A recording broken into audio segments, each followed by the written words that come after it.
bienvenidos de nuevo a estas jornadas. Es la cuarta jornada de estas jornadas que estamos haciendo aquí en Benidorm, un mar de filosofía, ¿no? Bueno, agradecer otra vez al Ayuntamiento, a la Sociedad de Filosofía, al CEGIRE, que nos hayan ayudado a que esto salga adelante. Y hoy pues tenemos suerte porque contamos con un profesor de filosofía, Antonio Gómez Ramos, de primera magnitud.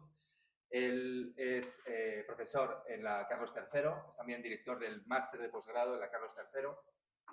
Es muy conocido por muchas cosas, entre ellas por haber sido el traductor de la gran obra de Hegel, Fenomenología del Espíritu. De hecho, la traducción de la Fenomenología del Espíritu de Antonio probablemente es la traducción actual que manejamos todos los que queremos acercarnos a Hegel con rigor. Hay otras traducciones, pero probablemente la que se está volviendo canónica es la traducción de Antonio de Navada, que además es una traducción que cuenta con una introducción escrita por él que tiene entidad propia, el texto. De hecho, es un texto que podría perfectamente constituir una monografía en torno al pensamiento de Hegel y sobre todo a la fenomenología del espíritu de Hegel, ¿no? Antonio es, aunque yo alguna vez le he oído decir que él no se considera especialista en idealismo alemán y especialista en Hegel, es especialista en el pensamiento de Hegel y especialista en el idealismo alemán. Y de hecho es uno de los profesores que yo conozco que mejor lo explica y mejor lo cuenta y mejor escribe alrededor de Hegel, ¿no? Aparte de ser uno de los grandes especialistas en el pensamiento de Hegel en España, también tiene una extensa obra propia, publicados un montón de libros, un montón de artículos. Yo tengo aquí una lista de libros que me he apuntado que son muy interesantes, como por ejemplo Entre líneas o Reivindicación del Centauro del 2003, o Estética y Hermenéutica del 2018, Las razones de la amargura del 2018 también, Confrontando el mal de 2017, y un libro que a mí particularmente me gusta mucho y que os quiero recomendar, que es este libro que se llama Sí mismo como nadie, ¿no? Que es una confrontación o una reflexión en torno a la cuestión del sujeto, una reflexión en torno a la cuestión del sujeto con un aire muy hegeliano, pero está muy bien escrito y aborda el problema de una forma que la verdad es que da gusto leerlo. Yo es el libro que leí de Antonio. También he dicho el primer lío porque además de ser el primer libro, es el primer lío al que me enfrenté con Antonio, porque después de leer este libro pensé que Antonio sería perfecto para ayudarme a trabajar yo mismo en mis propias investigaciones, y así hizo con mucha generosidad durante muchos años, ¿no? Yo de verdad que os recomiendo muchísimo este libro porque es una maravilla. Y no quiero robar más tiempo ya que nos hemos demorado un poco. Sé que Antonio nos ha traído una charla estupenda y creo que lo que tenemos que hacer es escucharla. Muchas gracias. Gracias, Eduardo, por esta excesiva presentación, realmente excesiva. Pero bueno, para mí es una alegría estar otra vez aquí con Eduardo. Ya estuve una vez en Alicante, nos hemos visto varias veces en Madrid, en lo que él llama ayudarme en sus propias investigaciones, que básicamente consistía en que él me convencía paulatinamente, pero con mucho éxito, de que Zizek es un pensador al que hay que tomar en serio, del que se puede aprender mucho. Y esa fue toda mi ayuda en sus investigaciones. Y bueno, pues nada, es una alegría estar aquí y un placer. Está siendo un poco accidentado todo, al final, no sé, con el PowerPoint, que ha sido culpa mía, y se de antemano un descuido mío, esta vez estaba todo bien preparado. Bueno, lo que yo traía para hablar con vosotros...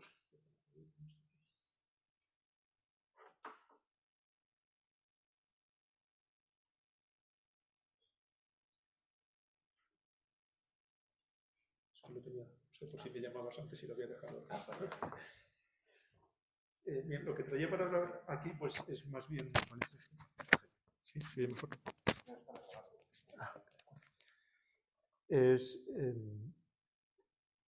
No es nada que tenga acabado ni escrito definitivamente, sino cosas en las que estoy elaborando últimamente, que tienen que ver pues, con la crisis ecológica, con la relación del pensar con el movimiento, con el cuerpo, con el paseo y con el andar. Y eso explica un poco también el título, que a lo mejor despista, eso de pensar entre ruinas. De hecho, tuvimos un malentendido, Eduardo y yo, porque yo le di un título que creo que era pensar, él me dijo, me lo devuelves, y puso pasear entre ruinas, yo dije, no, es pensar, o fue al revés, no recuerdo. Me dice pasear entre ruinas, sí. Y yo escribí pensar entre ruinas. exactamente. Y bueno, ahí quedó, pero hay una razón que vais a ver enseguida de por qué era así, ¿no? Y de dónde viene la confusión, que estaba en mi propio lío mental en ese momento, y ahora porque empezaré por ahí. Pero de lo que se va a tratar, como ya he anunciado un poquito en el resumen de la conferencia, es no solo de pensar y pasear, de la relación entre el pensamiento y el paseo, pero al final de una forma de entender nuestro tiempo, nuestro momento de catástrofe ecológica, también en relación con el pensamiento, y propondré además en relación con esa actividad tan propia de los humanos que es, y tan de moda actualmente, que es andar. Bueno, para que veáis un poco la razón de esas dudas entre pensar y pasear, pues yo empezaría con esta cita que veis aquí. Si no os importa la leo porque es muy divertida y muy bonita. Para el estudioso, pensar es un alimento sin el cual no puede vivir cuando está despierto y solo. Tal alimento puede consistir en estudiar, leer libros o en pensar, reflexionar e inventar. Pero mientras se come o se camina, esforzarse en ocuparse detenidamente de un pensamiento concreto sobrecarga con dos trabajos simultáneos la cabeza y el estómago, o la cabeza y los pies, lo cual produce en el primer caso hipocondria y en el segundo vértigo. Para poder dominar este estado patológico por medio de una dietética, no se requiere más que alternar la ocupación mecánica del estómago o de los pies con la ocupación espiritual del pensar. Y durante este tiempo dedicado a la restauración, inhibir el pensamiento intencionado y dejar libre curso al libre juego de la imaginación, que es semejante al mecánico. Para ello, al estudioso se le requiere que mantenga de modo general el sólido principio de una dieta en el pensar. Bueno, se puede hacer una encuesta a ver de quién es este texto. Es un pensador muy serio, que todos han leído alguna vez, y es Kant. Kant en el conflicto de las facultades, nada menos, ¿no? Y bueno, es muy gracioso el texto, ¿no? Además, ya se sabe, Kant es legendario por sus paseos, ¿no?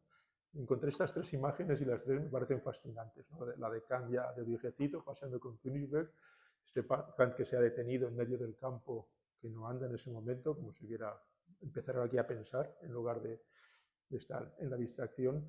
Y la última es muy tierna, ¿no? Supongo que ya no es contemporánea, pero de Kant con su criado Lampe, que sabéis que iba detrás de él siempre con la sombrilla. Y según decía Schopenhauer o Heines, por Lampe, por quien Kant decidió poner a Dios y la inmortalidad del alma de nuevo, para que su pobre criado no sufriera tanto.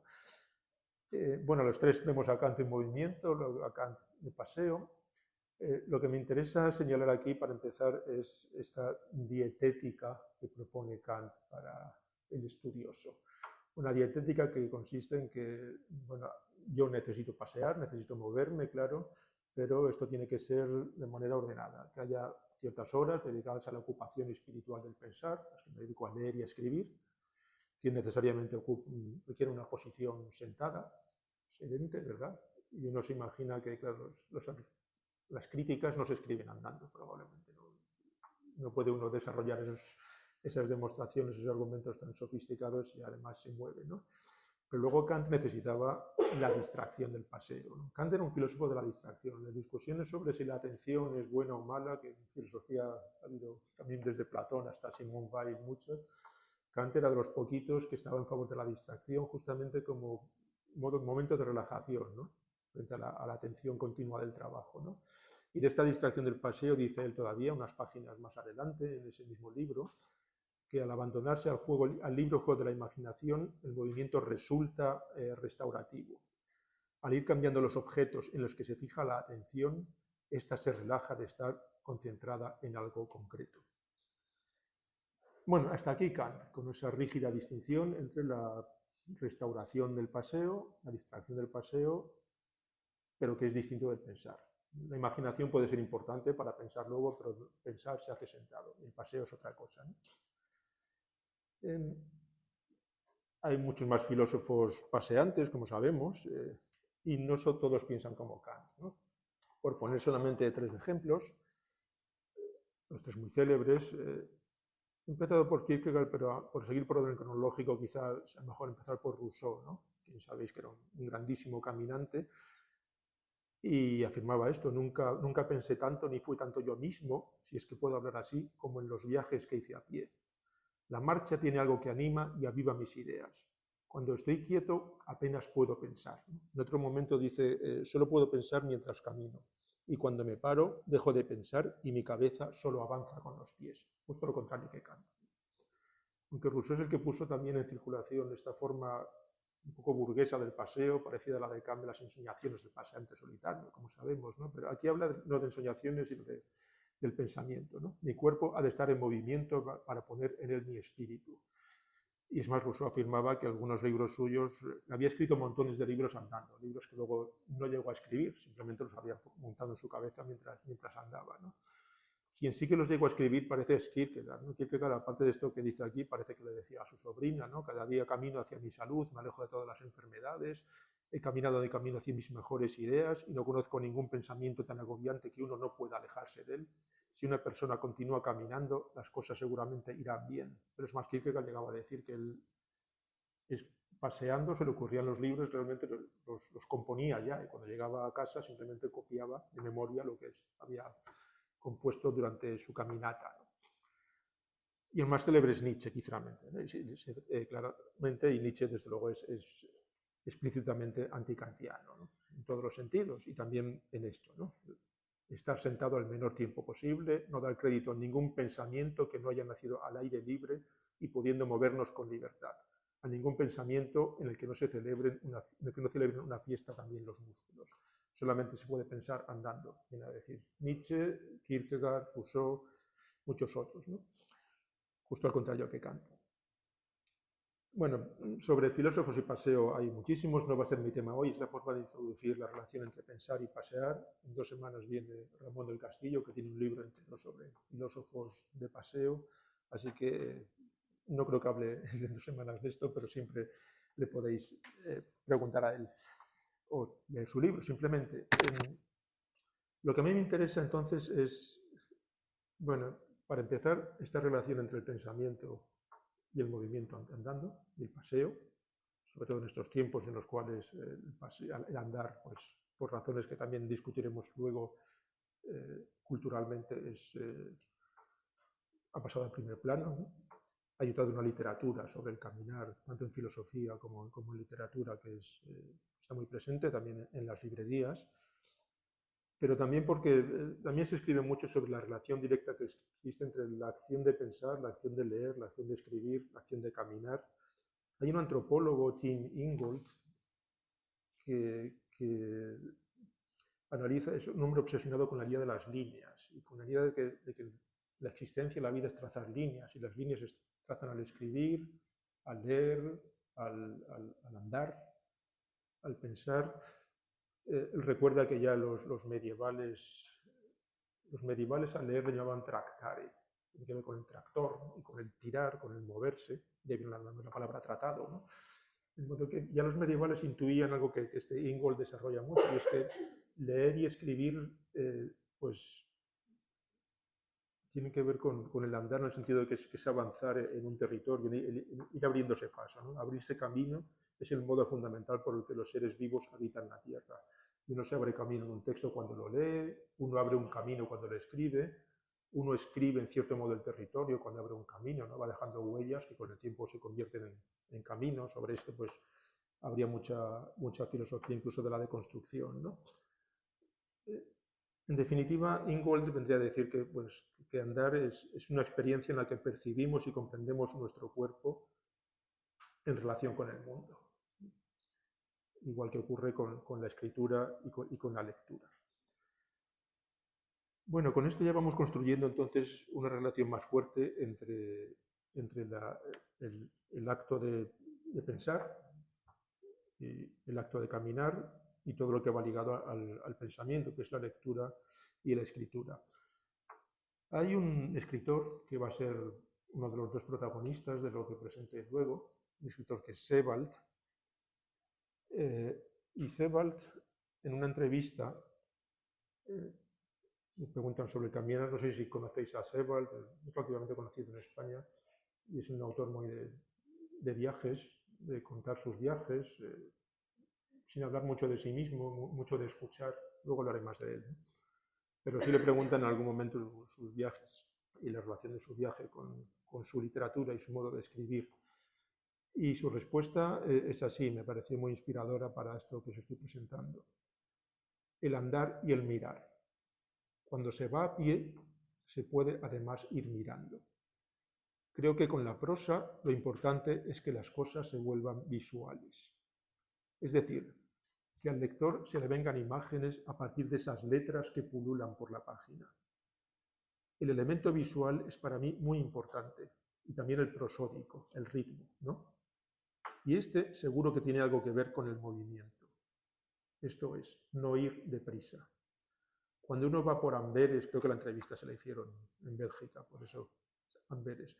Cuando uno va por Amberes a pie, no puede apresurarse.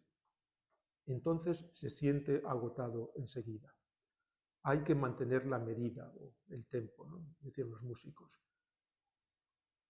Y sí creo que puede que haya algo así como una fisiología de la literatura. Esto es, que nuestra corporalidad y el modo en que movemos nuestro cuerpo se puede transmitir a la literatura. Si no se pone atención en eso, algo falla, ¿no?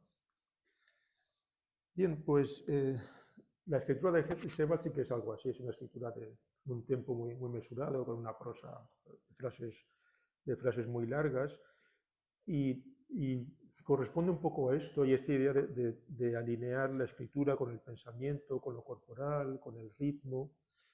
Y además, en el caso de Sebald, como luego veremos más en concreto cuando hablo de este libro, pues que todo esto, este movimiento del cuerpo, este ritmo de los pies, este mirar el mundo, tiene que ver con una experiencia colectiva donde está el espacio, está la memoria, está el territorio. Bueno, por un lado entonces el andar y la literatura, el andar y el pensar.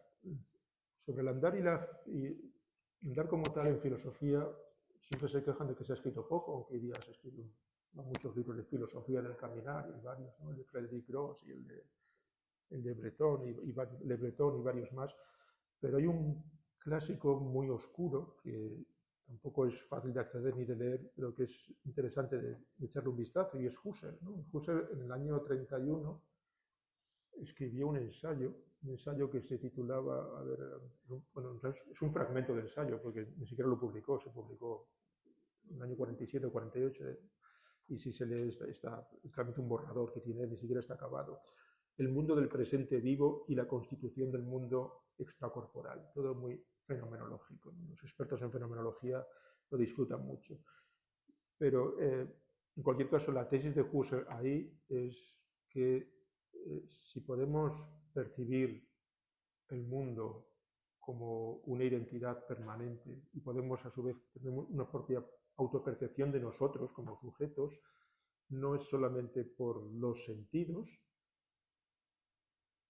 ni tampoco por todas estas operaciones fenomenológicas, sino por el movimiento andando. Es cuando uno va andando por el campo y va cambiando la mirada, va cambiando lo que ve los árboles, ve las piedras, ve las montañas, va cambiando la perspectiva, pero van siendo las mismas. Y solamente en este movimiento andando, dice Husserl, es donde se constituye el mundo externo como una identidad duradera, y el propio cuerpo, en tanto que se siente andando y alcanza, de cierto modo, pues un sentimiento de sí mismo, una conciencia de sí mismo. O sea, para constituir el mundo externo y para construirnos a nosotros en lo que él llama un presente vivo, hace falta andar. Es curioso porque la última frase de ese manuscrito es: y cuando uno va en un vehículo y le llevan, y tienden a entender que no, en un vehículo no. Nunca hubiera andado, si lo han llevado en una silla o en un coche, seguramente no podría construir una percepción del mundo.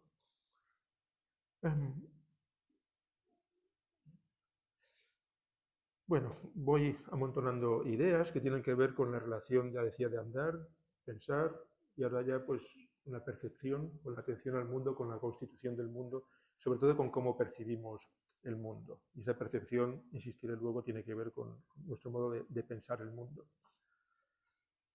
También es verdad que hasta ahora hemos hablado de un modo muy abstracto, pero que cualquier persona con una perspectiva más sociológica diría que hay muchos modos de andar, que no es igual andar como un turista por el paseo marítimo de Benidorm que un peregrino que va a Lourdes o a Santiago o a donde sea y originalmente era para sanarse, para cumplir algún voto por alguna razón más o menos religiosa, pero no es un turista, no es lo mismo un peregrino que un vagabundo, que ya de por sí es semi-excluido, extrasocial, expulsado de la sociedad. Los vagabundos, los tramperos que llamaban, ¿no? Aparece con los cercamientos en Inglaterra, cuando definitivamente se convierte en ilegal ir andando por el campo. Cualquiera que fuera andando por el campo en el siglo XVII ya se convertía en un ser destinado a la cárcel a ser juzgado, ¿no? Era ya peligroso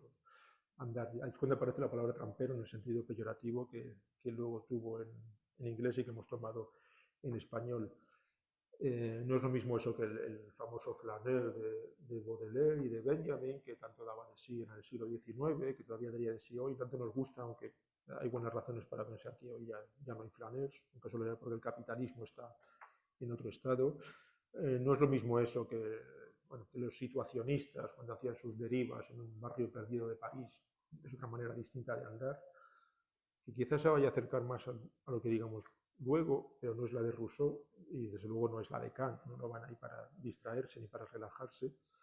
La de Kant también sería la del burgués. Supongo que la de Kant tiene mucho que ver con la distribución burguesa, protestante, moderna del tiempo entre tiempo de trabajo y tiempo de ocio. El tiempo de ocio es el tiempo en el que lees libros, de novelas básicamente, con el que vas a pasear, ¿no? Y el tiempo de trabajo, pues por supuesto estás quieto y sentado. También es algo que está desapareciendo, de hecho ahora ya nadie pasea, ¿no? O muy pocos pasean, ¿no? Los jóvenes pasean poco, parece, ¿no? Desde luego si pasean no en ese sentido, ¿no? Y luego, por supuesto, está el correr, los corredores, el runner, como se dice ahora, ¿no? Que ya es otra forma también de moverse, que además está claramente integrada en... Yo también voy a correr, pero bueno, runner forma parte del mundo neoliberal y del mercado, ¿no? El runner corres, compra unas zapatillas, es otra cosa que el paseo de andar para percibir el mundo. De hecho, cuando corres no percibes el mundo, ¿no? Voy a andar o voy a correr. Si voy a correr, a lo mejor es poco mejor para el cuerpo, pero no voy a enterarme del paisaje ni de nada, ¿no? Si quiero ver algo, tengo que andar, ¿no?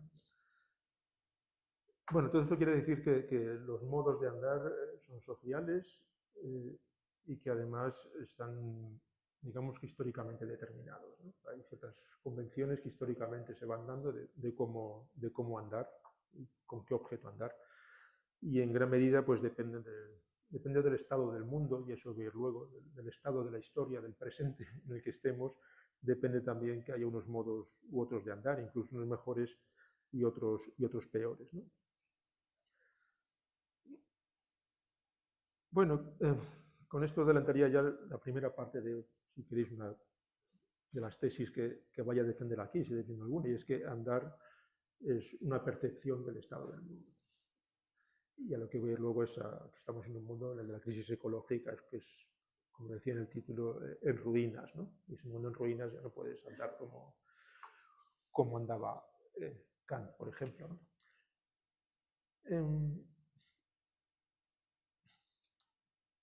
Es más, porque no puedes andar como Kant, no puedes a lo mejor pensar como Kant, ¿no? También está la cuestión de qué significa pensar, ¿no? Porque pensar tiene algo de... Kant tenía razón en que cuando ando no estoy en la vida cotidiana, estoy fuera me estoy distrayendo, pero justamente este salirse de la vida cotidiana, salirse del circuito de lo que hay que hacer, de las necesidades, ponerse en el mundo ocioso, que es el del paseo, es la forma en que se definía el pensar por lo menos desde los griegos, en la que existe, por ejemplo, Hannah Arendt mucho, ¿no? Hannah Arendt de pensar es salirse fuera del mundo. Cuando uno está pensando, no está en el mundo, está fuera del mundo. está en otro sitio. Pensar requiere, dice ella, desensorializar, ¿no? Abstraerse de los sentidos, precisamente porque uno se pone en algo que es plenamente abstracto, ¿no? Por lo que estaba diciendo de que el andar es por un lado es como el pensar, es un salirse por lo menos de la vida cotidiana en el sentido kantiano, pero porque el andar también depende del estado del mundo. No sé si lo que voy a querer decir es que hay un estado del mundo en el cual pensar ya no es salirse del mundo, sino que es hacerse consciente más que consciente, es percibir directamente el estado del mundo, sobre todo este mundo de la crisis ecológica, este mundo de la ruina, ¿no? Y por eso pensar entre ruinas no es un desensorializar ni un salirse del mundo, sino un andar entre ellas, quizá, ¿no? Y bueno, eso por un lado, ¿no? El pensar como el pasear, pensar entre las ruinas, como la forma que hay hoy de percibir el mundo. Y luego hay otra cuestión que al principio, cuando pensaba estas cosas, creía que hablaría más de ellas, pero por lo menos hoy no, pero sí la quiero mencionar, por lo menos en lo que tiene de esencial. Y es que andar, además, es, así decirlo, un acto político. Cuando uno decide andar, en lugar de coger el coche, está tomando partido por algún modo de convivencia, por un modo de economía, por un modo de sociedad, ¿no? Es incluso una alternativa moral, ¿no? Por eso en el título proponía eso de la moral y la huella del carbono, en el sentido de que estamos hoy todos tan obsesionados con nuestra huella moral, sí, la huella moral que es la huella del carbono, básicamente, ¿no? Prácticamente diríamos que es en el juicio final, cuando nos juzguen, será cuál era tu huella de carbono en ese mundo cuando viviste, ¿no?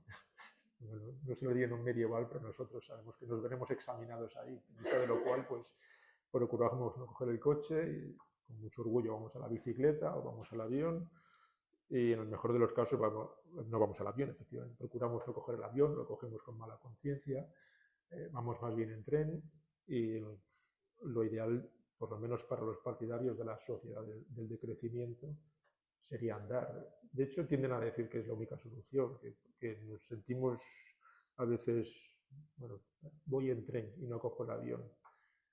Y el tren, bueno, aparte de los aves, que ya se sabe que son casi como el avión, pero bueno, estuve consultando también en un libro de estos de ecomarxistas partidarios del decrecimiento absoluto, y hacían simplemente este cálculo sobre lo que cuesta viajar en tren, ¿no?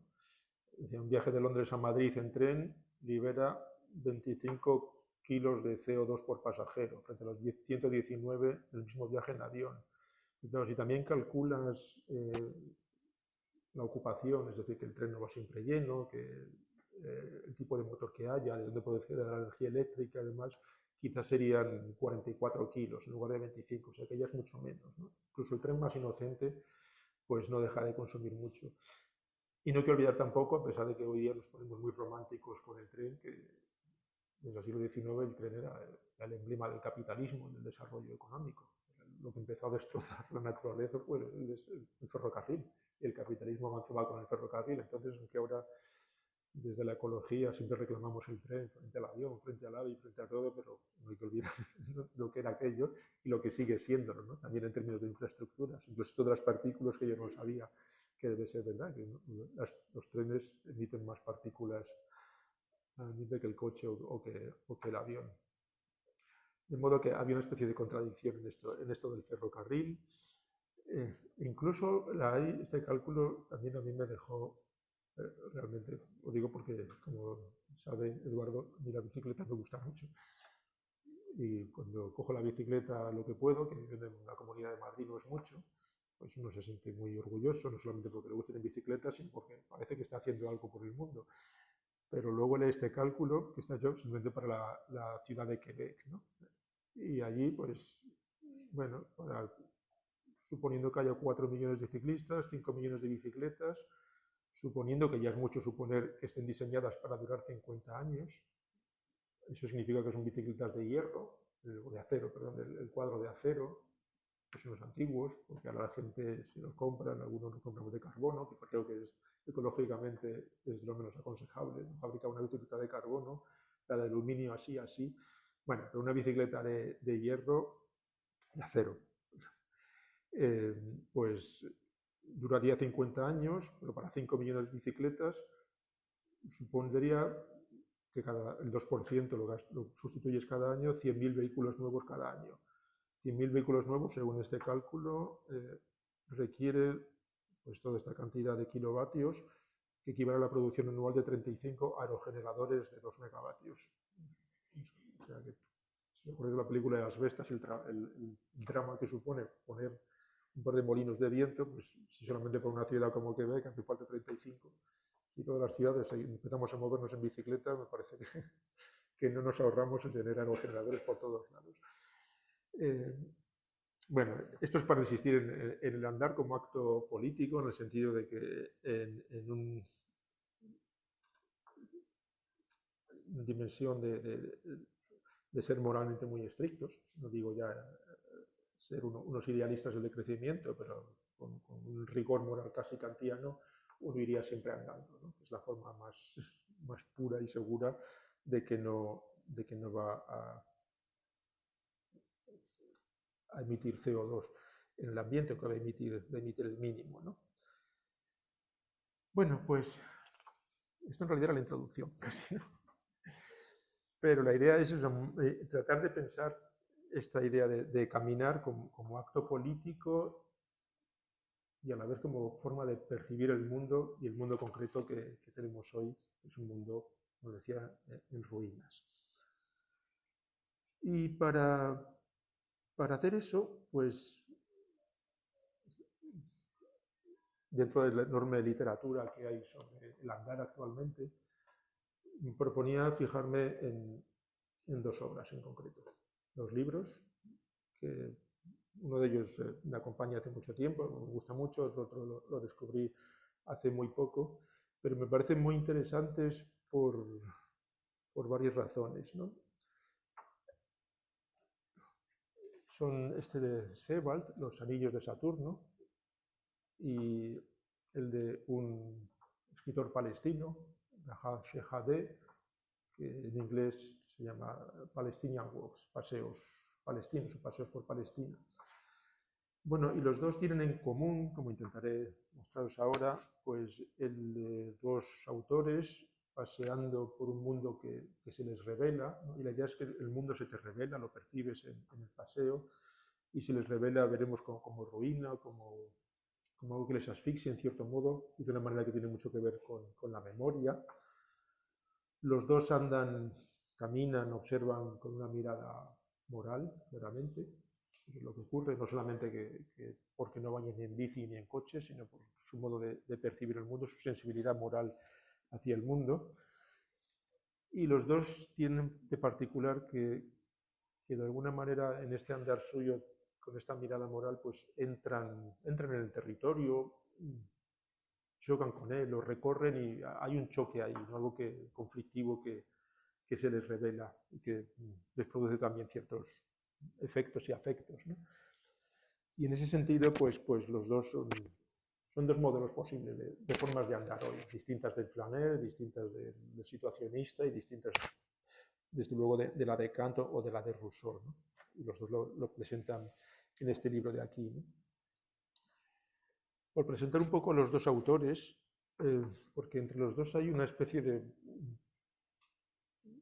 complementariedad o simetría, algún paralelo. Sebald, que quizá lo conozcáis más, Sebald sabéis que es un alemán que se autoexilió a Inglaterra en los años 60, nada más tener de estudiar, porque siempre lo dijo, él no soportaba vivir en una Alemania que no quería saber nada del Holocausto y del crimen nazi, ¿no? Su padre había sido soldado del ejército de Hitler, su entorno en Baviera pues, habían sido todos nazis y ahora pues no querían hablar de ello nunca. Era un país que reprimía claramente ese pasado criminal, eso le parecía asfixiante, entonces estuvo toda su vida de profesor literatura alemana en una universidad de Inglaterra, en Essex, bueno, en Norwich, perdón, en la zona donde va a ir luego a pasear. Bueno, eso es Sebald, mientras que Shehadeh, que nace en el año 51, pues es palestino, nace justo después de lo que llaman los palestinos la Nakba, después de que, de hecho, su familia tuvo que huir o fue expulsada de Haifa, donde vivían, y ha vivido siempre en Ramallah. Y ha trabajado allí como abogado fundamentalmente, ¿no?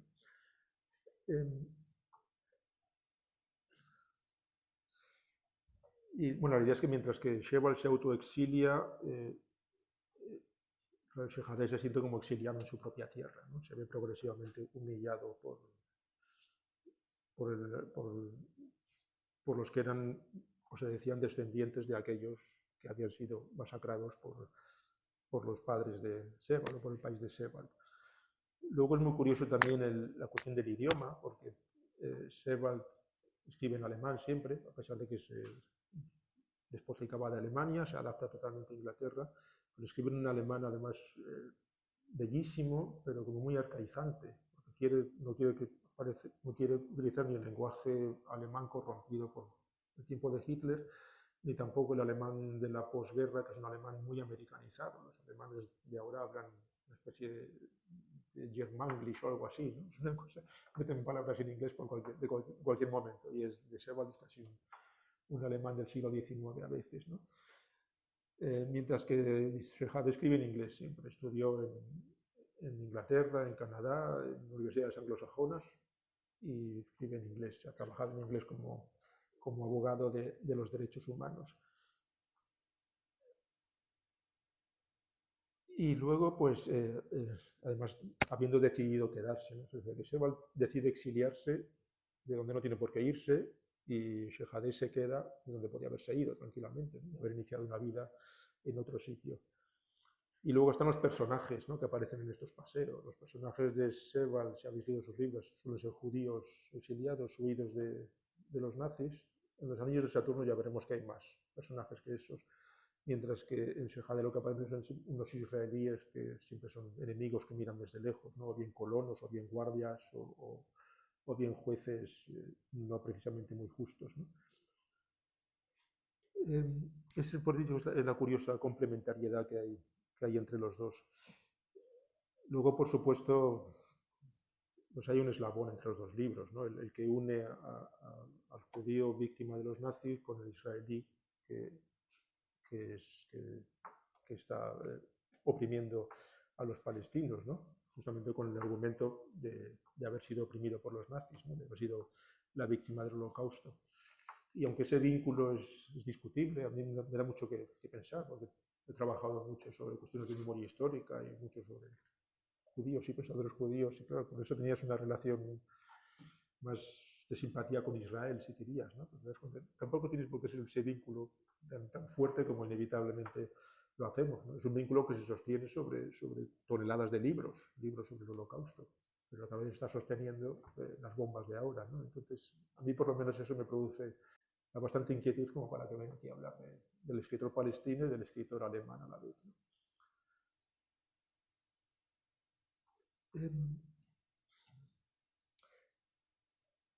Y aparte de esta comparación entre los dos, pues lo interesante también es que en este viaje que los dos hacen, los dos lo hacen por un territorio muy cercano a donde viven, no se van lejos, no es un viaje turístico en ningún caso, ¿no?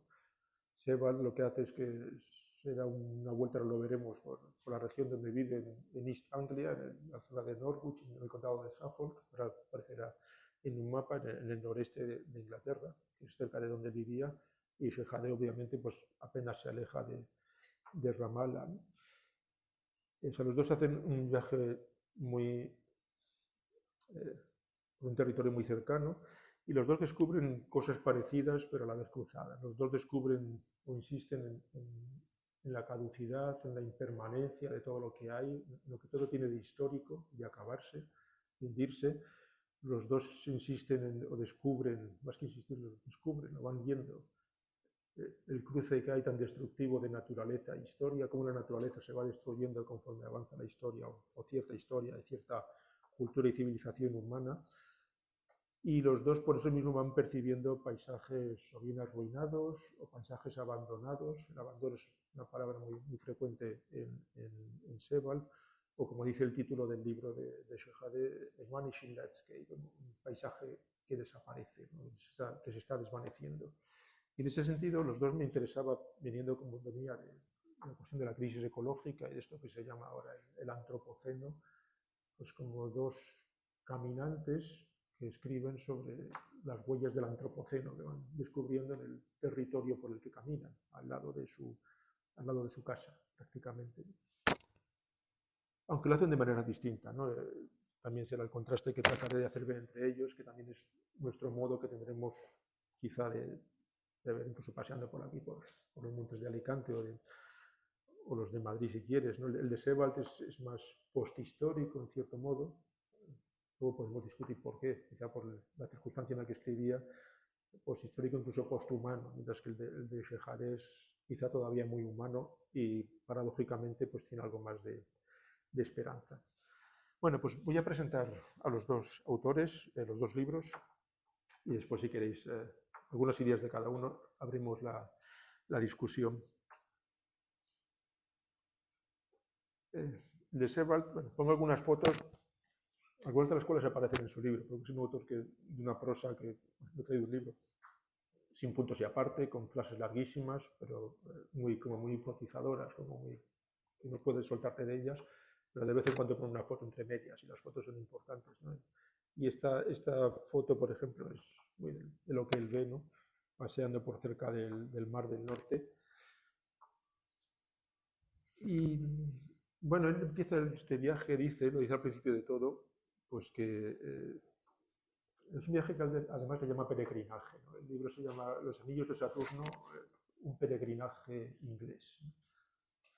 Y es un peregrinaje porque sí que peregrina en el sentido de que, como dice literalmente al principio, después de haber terminado de escribir un libro muy gordo, pues emprendí este viaje con la esperanza de escapar al vacío que crecía en mi interior tras haber concluido el trabajo de un gran volumen.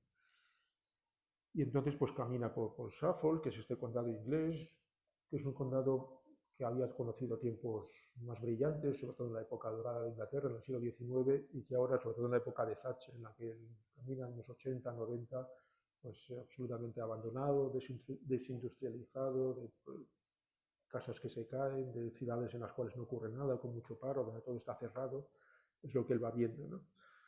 Y consecuencia de ese viaje, dice probablemente, de esa decadencia que ves, el horror paralizante que se adueña de él, a la vista de las huellas de destrucción que, remontándose muy lejos en el pasado, se veían incluso en esta apartada región. Y que según él, pues a causa de eso, pues, tuvo una depresión, que tuvo que estar internado un tiempo cuando empezó a escribir el libro. Y es interesante la idea de que la escritura aquí funciona como terapia, ¿no? Como modo de tratar la melancolía que le produce el paseo, donde ve la decadencia de una región, en la cual, como veremos, voy a decir enseguida, esa decadencia de la región se ve además la decadencia del mundo entero, ¿no? Y se ve porque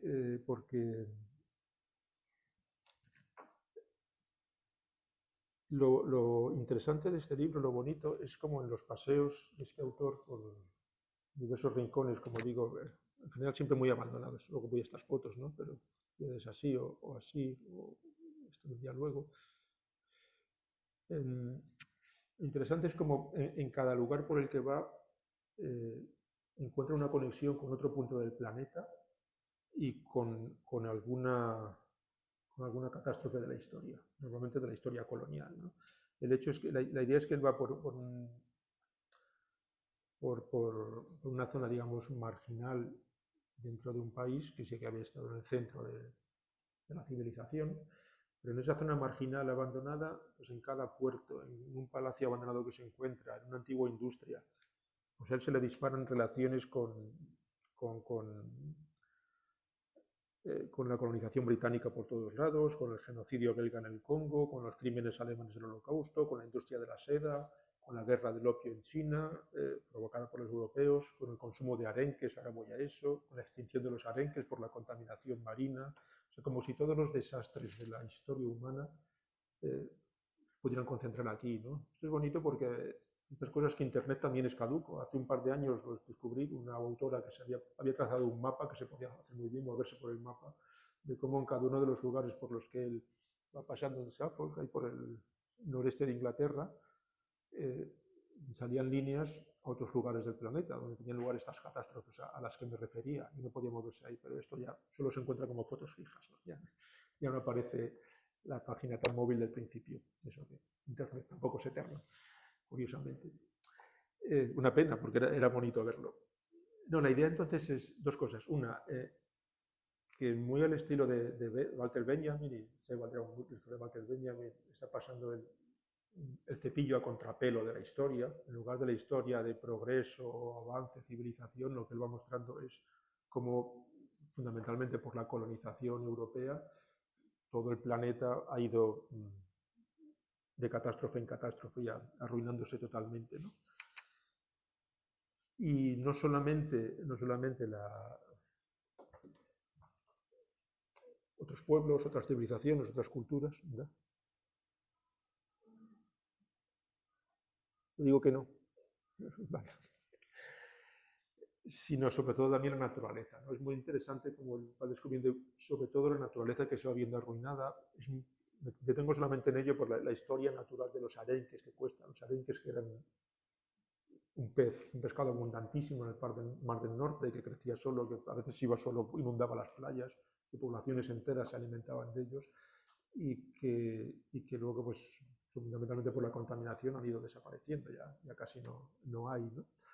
Entonces va describiendo muy bien la historia de los arenques, su extinción, y luego de pronto salta un coronel que vivía por allí, que había estado en la liberación del campo de concentración de Bergen-Belsen, y pone esta foto, esta de aquí, ¿no? Y ya está. No dicen nada más, ¿no? Pero un crítico, en una película que hay, un documental muy bonito, Page, luego os lo comento si queréis, si a alguien le interesa, sobre el libro, hace notar que esta foto y esta, que casi se superponen, que estos cuerpos de los cadáveres del campo de concentración ahí en Bergen-Belsen, en medio del bosque, de alguna manera se podían superponer con todo este montón de arenques aquí, ¿no? Como si hubiera una especie de identidad entre estas víctimas de la historia, ya fuera por la vía de la civilización y de la técnica, ya fuera por el campo de concentración nazi, ¿no?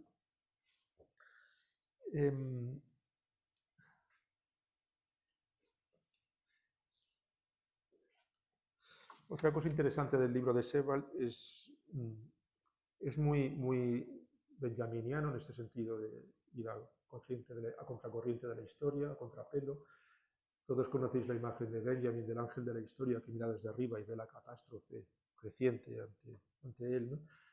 Y Sebald repite a Benjamin en muchos sentidos, pero él no mira desde arriba. Lo interesante del caminante de andar es que no es el ángel que vuela, es que va a ras de tierra, va a ras de suelo, va viendo la catástrofe con sus propios pies directamente, ¿no? Y hay una diferencia que yo creo que es bastante importante, ¿no? El cuerpo caminante con el mundo, en conversación con el mundo, es el que va viendo ese desastre, no es el ángel a vista de pájaro. Y en definitiva, que lo que Sebald ve es quería acabar con una cita de aquí.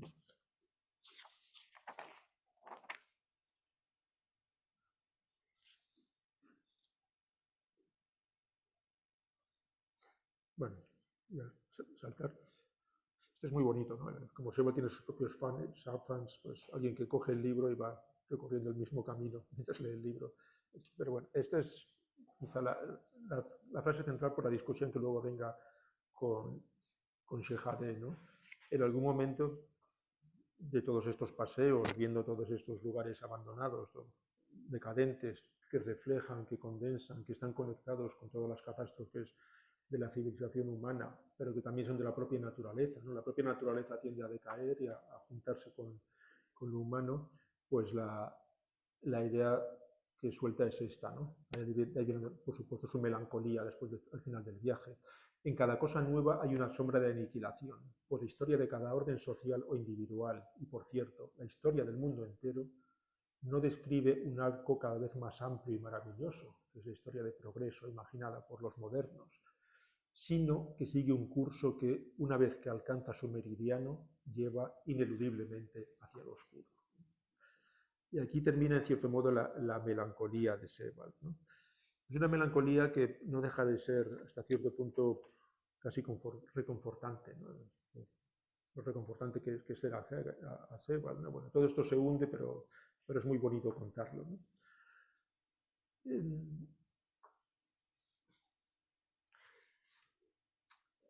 Es interesante pensar que cuando Sebald escribe en los años 90, pues el calentamiento global es algo de lo que se está empezando a hablar, pero todavía no es el tema. La globalización, en cambio, os acordáis, lo que es mi edad, era el tema, la globalización, y el holocausto todo era el holocausto, cualquier argumento sobre memoria histórica en cualquier sitio tenía que referirse al holocausto, y siempre pensábamos en Alemania y los judíos y lo que había pasado allí, ¿no? Eso en los 90. Y eran los tres temas suyos, pero el holocausto más de primer plano, los otros dos no, ¿no? Lo que sí que parece 30 años después es que Sebald estaba intuyendo algo que después se ha hecho más evidente, que la catástrofe ecológica, la deshumanización brutal del holocausto y con todos sus antecedentes y paralelos coloniales en los que él insiste mucho, ¿no? Holocausto y colonialismo van de la mano, y eso es lo que va a lanzar luego con los Shehadeh, y la globalización, por otro lado, pues están íntimamente entrelazados, ¿no? Bueno, y esos son esos tres hilos los que yo creo que se encuentran también en los paseos palestinos de Shehadeh, ¿no? También aquí aparecen de otra manera y con otra perspectiva tanto el holocausto o la colonización como una globalización que es una historia que se centra así en esta geopolítica puesta ya sobre el territorio palestino y la propia catástrofe ecológica que él va a ver también allí, la destrucción de todo un paisaje y de todo un territorio, ¿no? Bueno, el libro en realidad son 7 paseos. No tiene la altura literaria de Sebald, diría yo. Sebald es magnífico literariamente, Shehadeh es un buen escritor, sobre todo ha sido abogado de los derechos humanos, que dice que salía a pasear mucho desde Ramallah, salía a pasear en parte un poco para Kant, para descomprimirse, también luego veremos razones para estar en ese territorio que era el suyo, y también dice para entender un poco lo que pasaba, ¿no? Para entender lo que pasa con estos israelíes que vienen aquí y nos están quitando todo donde estábamos viviendo nosotros, ¿no? Nuestro territorio. Y luego además son 7 paseos, que el primero de ellos es en los 80 y el último es en 2007, y cada vez se ve como la asfixia de que es cada vez menos territorio, cada vez puede andar menos, cada vez se va no solamente por las restricciones, sino también por cómo se va destruyendo el paisaje y la naturaleza, ¿no? Y bueno, él como abogado, pues, bueno, también como Sebald sale, lo veis aquí, en camiseta y pantalón, no ha pasado por el Decathlon antes de ir a andar, ni nada de eso, sino que, bueno, pues, igual que Sebald, iba como en la foto que aparecía arriba con el sombrero y el morral y nada más, ¿no? Pero él sobre todo le interesa pasear porque es abogado de los derechos humanos, sobre todo de los derechos de los palestinos, y ahí siempre hay conflictos por la tierra, y ahora representa a palestinos que quieren reclamar su tierra, mientras que Israel tendría a confiscarlo todo, para luego reutilizarlo para asentamientos o para lo que fuera, ¿no? Y aquí entra de nuevo la naturaleza, ¿no? Hay un arbusto silvestre espinoso que parece que abunda muchísimo en Palestina, que él llama el nach, que para los árabes él crece solo por todos lados. Para los árabes es muy útil, lo utilizan para muchas cosas, pero como crece solo tampoco hay que hacer nada. Tiene mucho que ver con esto de los comunes, ¿no? O es de alguien del territorio que lo tiene ahí y lo va usando, pero no más, ¿no?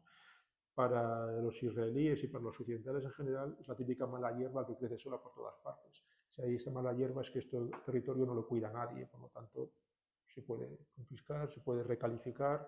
Los israelíes además utilizan unos planos de los británicos de los años 20 que están totalmente desactualizados. Evidentemente nunca se hizo un catastro preciso de todo eso.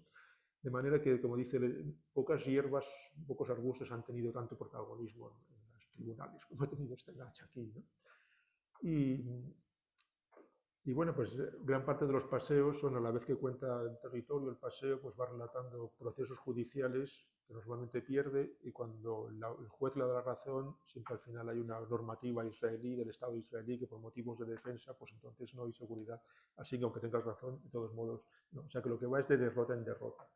Y va tan de derrota en derrota que al final pues decide prácticamente abandonar, ¿no? Con eso, y luego cuenta también con los acuerdos de Oslo, que fueron unos acuerdos de paz que él vio enseguida que eran una tomadura de pelo, que era un engaño, que era poner a una autoridad, según él, corrupta, parece que sí, y muy desconocedora de la realidad, como la autoridad palestina, y luego dejar vía libre a Israel para que siguiera expandiéndose con los asentamientos, ¿no? Así que así pues se desesperó y dice, en cierto momento pues dejé el activismo, en uno de los paseos lo cuenta, abandonar el activismo político-jurídico. Él no iba a ir a la violencia, pero por la no violencia parece que tampoco. Así que pasó a la escritura, ¿no? Porque dice, por lo menos la escritura, y aquí hay un paralelo con Sebald, ¿no? De nuevo la escritura como terapia, ¿no? Podría ser más efectiva porque es algo que nadie podría arrebatarme, y aquí podría refugiarme y pasar estos malos tiempos, cuidando de mi desesperación por el poder sin freno de Israel. No puedo continuar en este estado de rabia que va a consumir toda mi energía, y echaré a perder mi vida en el rencor y en el resentimiento. O sea, la escritura como válvula de escape frente al rencor y el resentimiento que si no tendría, ¿no? Bueno, es una escritura que, ya digo, no tiene la altura de Sebald, tiene cierto contenido, siempre contenido político, y como es político todo lo que hace, ¿no?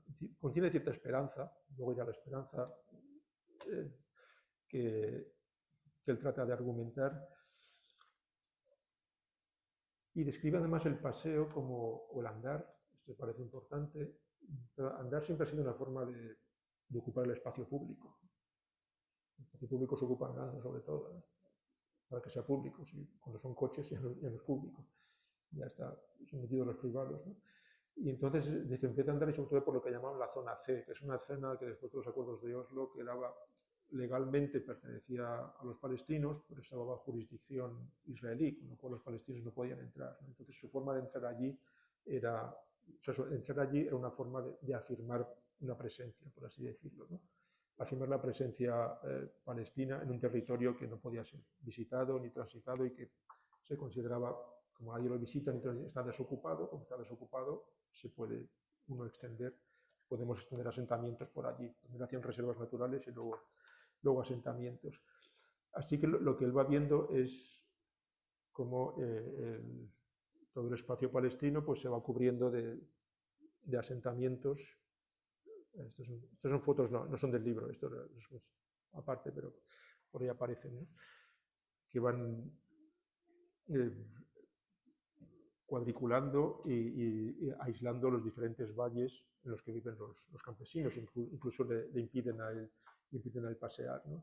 La idea en todo caso es que donde él veía un territorio donde habitaban ellos, los palestinos, ahora los otros ven un territorio vacío directamente por colonizar, ¿no? Dice, además ese vacío estaba preparado ya desde antes. Entonces, es muy bonito cuando repasa los viajeros, caminantes occidentales que desde hace siglos iban a Palestina y nunca veían el territorio, solo iban a los lugares santos. Este es un lugar con la maldición de ser un lugar bíblico.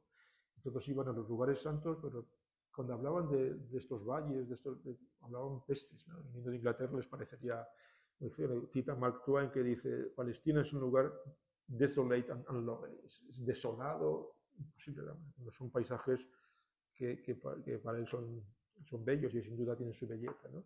Incluso la misma ceguera, dicen los israelíes, ¿no? Cuenta cómo se encuentra un folleto editado en Brooklyn por el Estado de Israel para atraer a judíos a vivir a Israel. Está lleno de fotos, preciosas fotos de valles con olivos, plantados por campesinos palestinos, ¿no? Qué bonito era este paisaje que nos dio Dios, ¿no? O sea, pero luego llegan allí y lo que hacen es construir unas autopistas que son más bien del medio oeste americano que de un territorio como Palestina, que aíslan los valles, lo llenan todo de muros, de asentamientos, lo cubren de cemento. O sea, no solamente la cuestión de la colonización por parte de los de fuera, sino, como en todo el mundo, en esto se parece a Sebald, el avance brutal de la técnica del cemento, del asfalto, del hierro, que va cubriendo la naturaleza. De modo que se desespera él.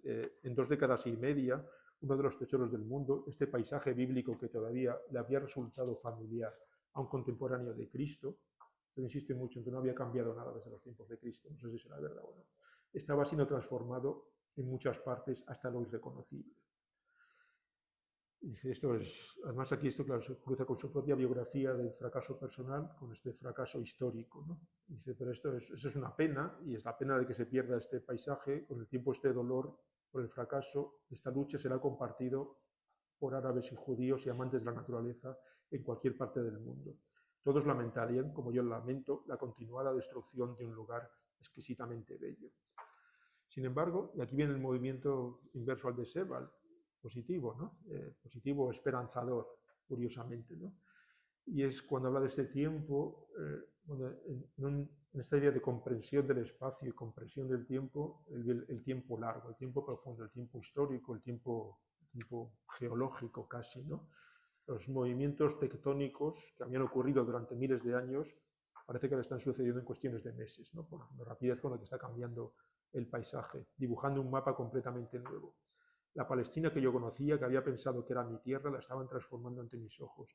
Pero a la vez, dice, las autopistas, por muy terribles que sean, por mucho que destruyan colinas, que aíslen a unos valles de palestinos de otros, son barreras más eficaces que los muros, pero a pesar de todo, insiste él, también son efímeras. O sea, aquí la caducidad tiene un sentido interno distinto al de Sebald. Mientras que en Sebald la caducidad, lo efímero, todo se hunde, todo es aniquilación, todo se pierde, aquí es de otra manera, ¿no?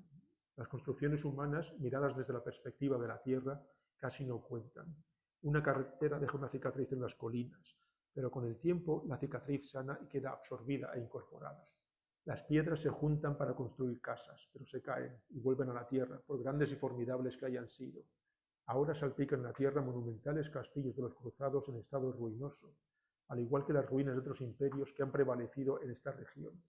Imperios y conquistadores van y vienen, pero la tierra permanece. Mientras estos pensamientos cruzaban mi mente, no pude evitar preguntarme si esta perspectiva a largo plazo era simplemente otra justificación para haber reducido mi activismo o una defensa razonable contra la postura de Israel de que estos cambios son permanentes y ya no se modificarán jamás. Me di cuenta de que con cuanta más fuerza intentaran impresionarme con su permanencia, tanto más buscaba mi espíritu confirmar su caducidad.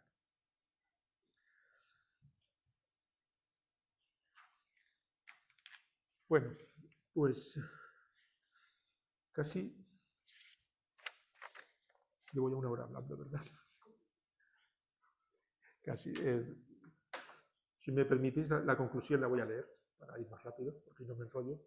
Y después de este contraste entre los dos escritores, las dos formas de andar y de percibir el mundo andando y de percibir un mundo de catástrofe histórica y de catástrofe ecológica, propongo una conclusión final y hablamos. Partíamos del paseo como esta conversación del cuerpo con la naturaleza. Luego es el paseo kantiano como dietética que deja libre curso al vuelo de la imaginación. Un paseo como el que aún es posible por parques y jardines, por campiñas bien cuidadas. Un paseo del pasado, es el paseo de Kant, diría yo. Bueno, si te vas al Parque del Retiro en Madrid es un paseo como el de Kant. Pero fuera de las campiñas, en la naturaleza posthistórica del antropoceno, de la catástrofe ecológica, queda poco lugar para la imaginación cuando la realidad de la degradación del territorio se hace demasiado densa. Incluso las prácticas estéticas del caminar, que tanto predicamento editorial han alcanzado últimamente, pasan a segundo plano. En los dos libros de los que he hablado, encontramos más bien el caminar melancólico de Sebald, que constata la aniquilación del mundo, o el andar no menos doloroso de Shehadeh, con un asomo de esperanza en un mundo devastado. En los dos casos, la escritura del paseo, la escritura sobre el andar, se ofrece como una sanación, o al menos un contrapeso frente a los males que el andar mismo revela en su conversación con la naturaleza. En realidad, salto un par de cosas. Ambos utilizan la escritura como terapia de la melancolía o de la rabia, porque el caminar no ha sido una restauración, como lo era para Kant, ni tampoco es un descubrimiento, como es para los románticos o para gente como Thoreau, si os acordáis de él, sino que para ellos caminar es la constatación de un mundo enfermo. La literatura de ficción suele responder a esta constatación pues, figurándose distopías desasosegantes de un futuro, como son todas las novelas de ciencia ficción que llenan las librerías. En cambio, la respuesta de estos dos autores sería esta conversación del cuerpo con el movimiento en el entorno, que es andar. Husserl no hablaba de conversación, en su texto al que me he referido hablaba de una kinestesia del andar. Esa kinestesia nos permite construir un mundo duradero, externo, un entorno duradero en el cambio y experimentar un presente vivo. También debería ser así en un mundo que amenaza con perder su objetividad, que se va desconstituyendo, porque cada uno de sus objetos lleva inscrita una historia de sufrimiento o destrucción cruzada con una naturaleza degradada en rebelión contra la historia. Y puede que nuestros dos autores estén reclamando de nuevo que al caminar, al pisar la tierra, paso a paso, es así cuando puede experimentarse ese mundo y constituir una identidad. Andando y no en vehículos ni en pantallas, sino en contacto directo del cuerpo, en el contacto directo del cuerpo, como si, a pesar de todas las heridas que acumule el sujeto, Sebald o Shehadeh o cualquiera, la marcha de los pies sostuviera un territorio que desaparece. En definitiva, puede que Kant tuviera razón, como siempre. Andar y pensar a la vez produce vértigo. Pero no es el vértigo del sujeto, porque sea casi imposible combinar armónicamente la cabeza y los pies, el espíritu y la materia. Al menos hoy día es el vértigo mismo del mundo lo que percibe el caminante que piensa. Un mundo en la vorágine de su destrucción, que amenaza con desmantelar toda la objetividad en la que se constituye. En lugar de abrirse el mundo, que es la experiencia común del paseante, Sebald cree ver un mundo que ya se ha hundido. Shehadeh experimenta un mundo que literalmente se le cierra. Ese es el vértigo de ambos, el vértigo de un tiempo muy largo, mucho más largo o profundo que el del momento presente. O el vértigo de la memoria, de una naturaleza destruida que se cruza con la memoria humana. Kant tenía razón. No se puede pensar mientras se anda, uno corre el peligro de marearse. Pero también tenía razón cuando decía que no se puede pensar bien sin referirse a la sensibilidad.